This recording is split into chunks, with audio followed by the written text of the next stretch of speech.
Hey, what's up, everyone? I'm back here, as always, for Bengals post-game reaction. The Bengals come away this time with a 2017 victory over the Denver Broncos at Sports Authority Field in Denver, Colorado.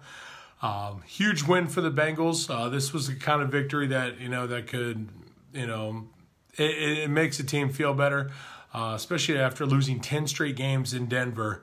Mile High is always a tough place to play. It's been a horrific place to play for the Bengals over the last 3+ decades, and they were able to finally get that victory, and kind of get off the schneid there with that.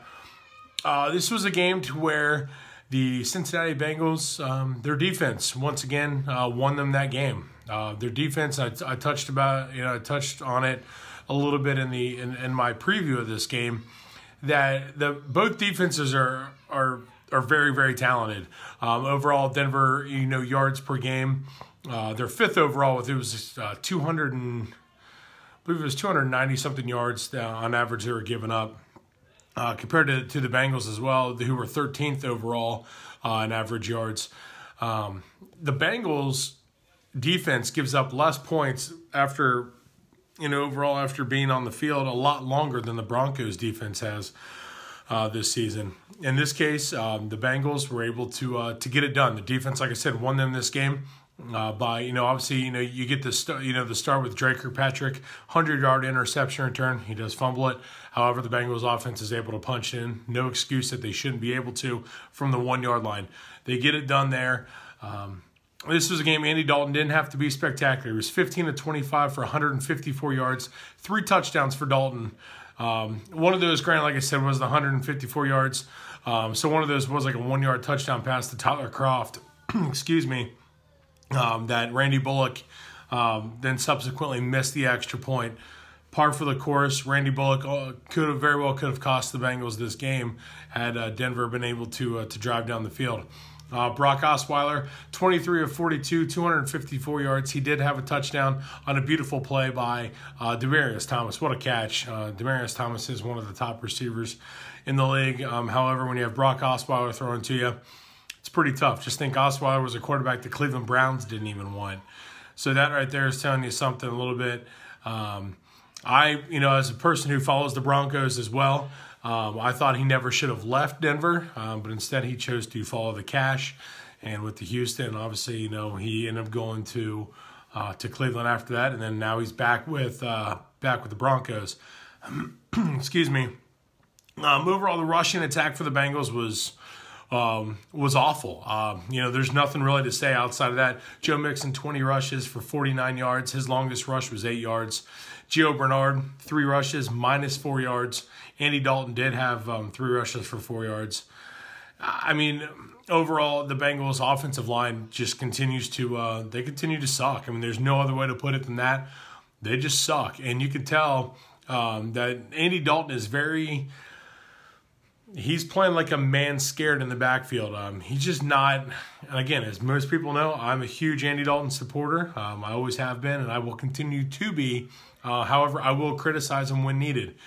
Again, like I was saying, I think he's playing scared back there, and I think a lot of that does stem from the offensive line and how bad they really are. Obviously, the Denver Broncos, huge addition of Domata Peko, former Bengal. That right there, he had 5 tackles, total today. Simmons had 5 as well, along with Derek Wolfe.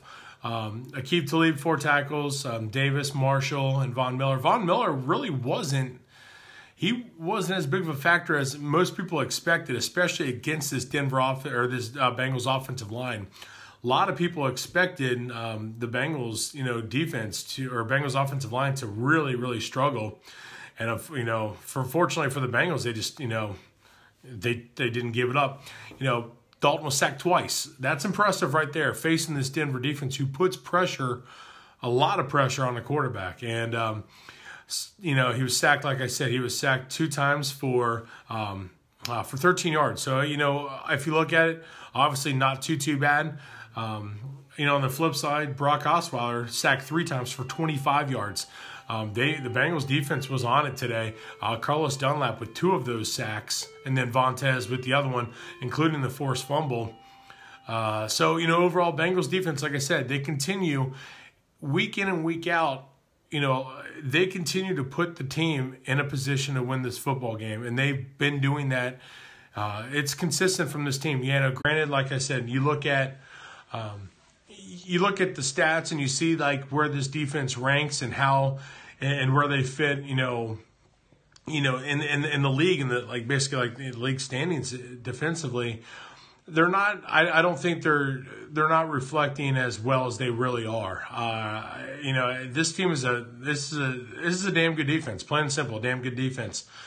Even with guys missing crucial players like Adam Jones was out, William Jackson III was out, big time players missing from this team today, and they were able to get it done. Like I said, granted, you're facing a weaker offense in Denver, who is not as good. They're struggling at quarterback, plain and simple, struggling at quarterback.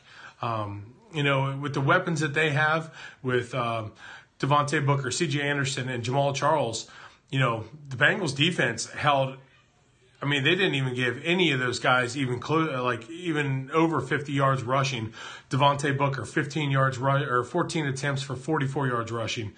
C.J. Anderson, 13 rushes for 37 yards. Apologize, I'm struggling big time here. I guess I'm pretty excited.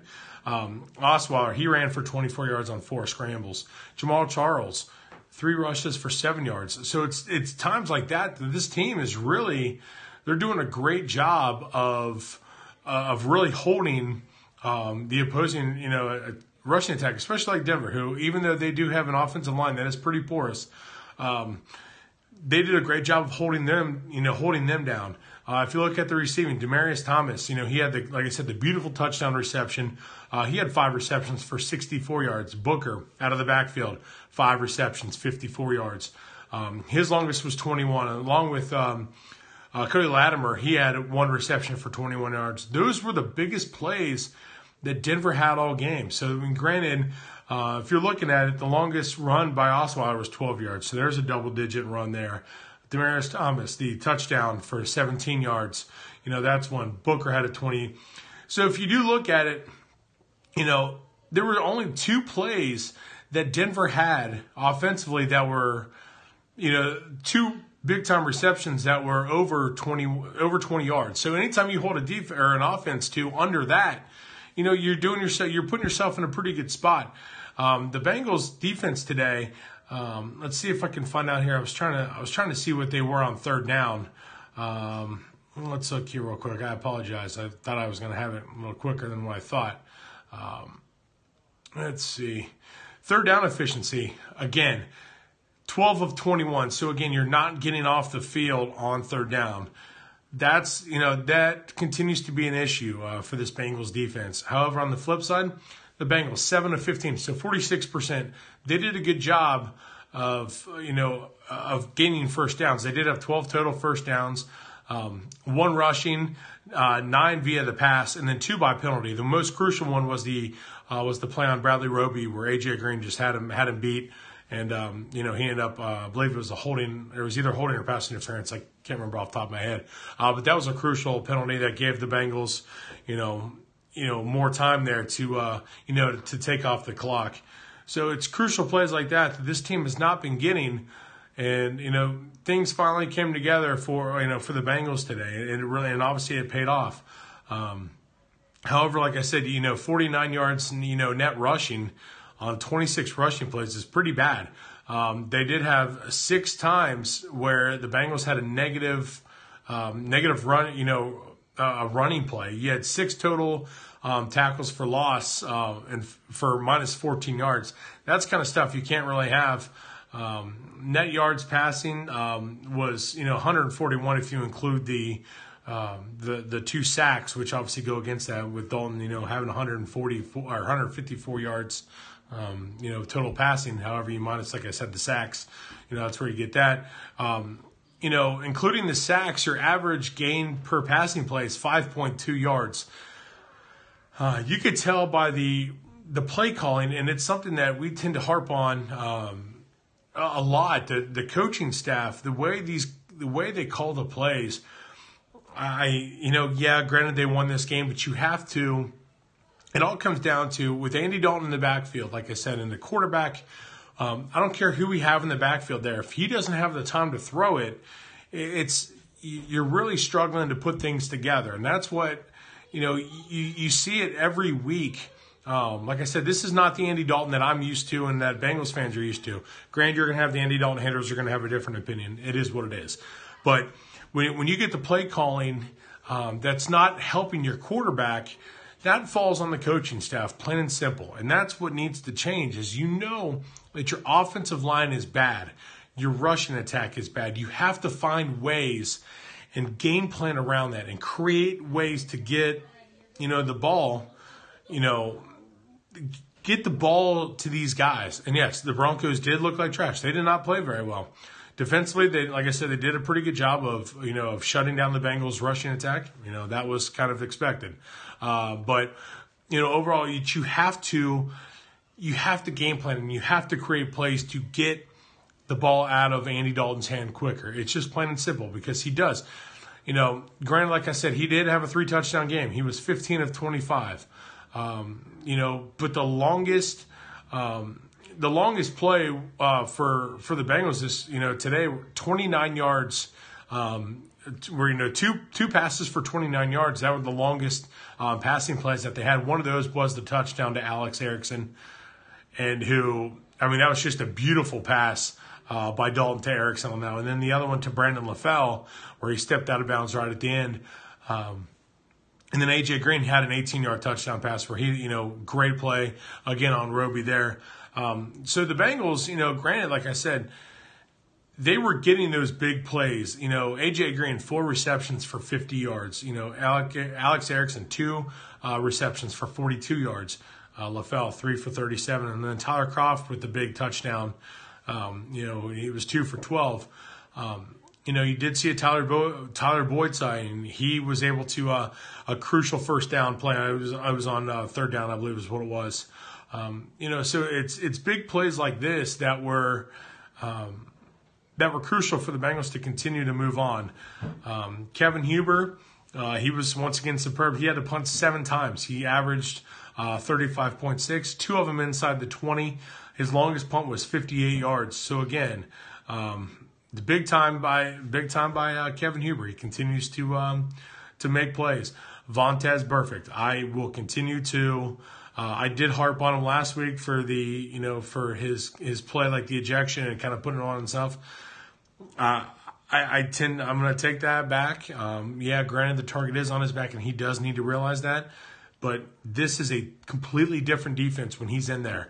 11 tackles, 1 assist. He did have a sack and a forced fumble.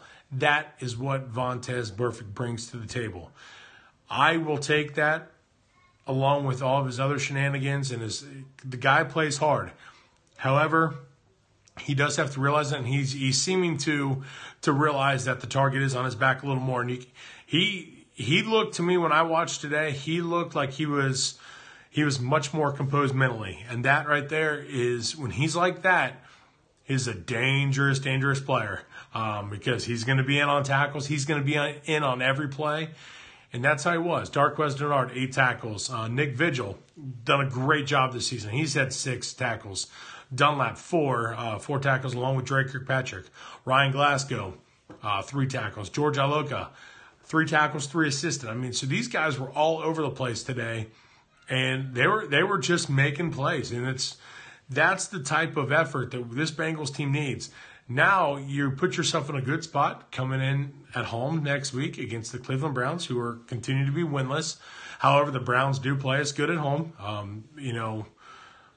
How much of that, I don't know really how much stock you're going to put into that. It is a rivalry game. It is what it is. So, with that being the case, this is a big win here for the Bengals. It does get them back in the playoff hunt. Granted, what are the chances they're going to get in? Probably not good. This is such a roller coaster season and such a roller coaster team that, last week we're like, oh, season's over. I fully expected them to lose this game. Originally, I predicted 21-17 Broncos. I changed that and texting, and texting my buddy, I was just like, I didn't feel it. Then I flip-flopped. My original thought was the Broncos were going to win this game. And then I switched it, and then I went back to my original prediction of the Broncos winning. I'm glad I was wrong. I didn't feel it. But then you can kind of tell that once Osweiler threw that interception, and it took it all the way back, 100 yards by Drake Kirkpatrick, you can kind of feel the tide turning a little bit. And that's kind of what, that was kind of been the case here. However, the defense has been stellar for being on the field as long as they are. Time of possession, I didn't see that stat here. I got to see time of possession. Finally, this was a little closer here. Bengals had it for 24 minutes and 49 seconds. Denver 35 minutes and 11 seconds. I got to learn that here. So that right there, I mean, crucial job by the Bengals offense there to finally stay on the field a lot longer than in previous games. Last couple games, it's been doubled. The defense has been on the field a lot longer, almost double the time than what the offense has. That finally, they closed the gap a little bit, and look what happened. Even though, like I said, you're playing a weakened offense who hasn't played very well this season, you're still getting those plays and you're making them. You're making those plays and making things happen. That's what this team needs. So now, you come home for a stretch of 3 straight games at home. You get the Bengals Browns, and you get the Bengals Steelers. So that right there is a great way to continue to roll. You get another victory here, you're 5-7, and then you're still in the playoff hunt at 4-7 right now. The Broncos, 4-6 right now. You could be 5-6, after Monday night. Let's see. You're heading into Monday night, I should say. We'll see how that goes. Let's not look ahead because, again, we got the Browns. The Browns, they've got something to play for, a victory. They've had one victory in 2 years. So the Broncos obviously are, 3-7. Granted, they're still in the hunt, but let's face it, they're not going to make anything happen. Just the offense is just struggling too much. Again, huge victory here by the Bengals. It was like I said, it was crucial. Even, I got to give the guys credit, even with Marvin Lewis, who I've been harping on. I think Marvin's done this year. He should be done. I've said it, I've been saying it all year. Marvin's got to go. Great job by the Bengals. Players for continuing. They're not quite playing for pride yet. Obviously, still being in the hunt. They still got something to play for.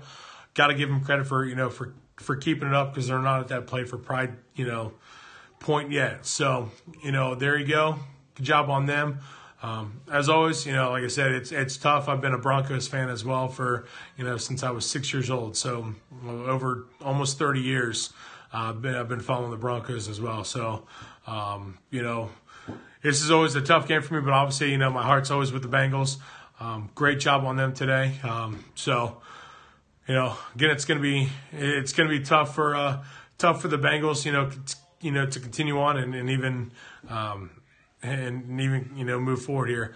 To answer AJ Green, he's always one of the best guys in the league. Great players make great plays at crucial times. AJ once again did that. So, as always, I thank everyone for your feedback. Follow me on Twitter at I am Chris Asbrock, and always check out the website, feeltheimpactsports.com. And as always, check out my YouTube page. That's where these videos always go. Again, thank you guys so much for your support, and have yourselves a fantastic rest of your weekend. Thank you guys. Have a good one.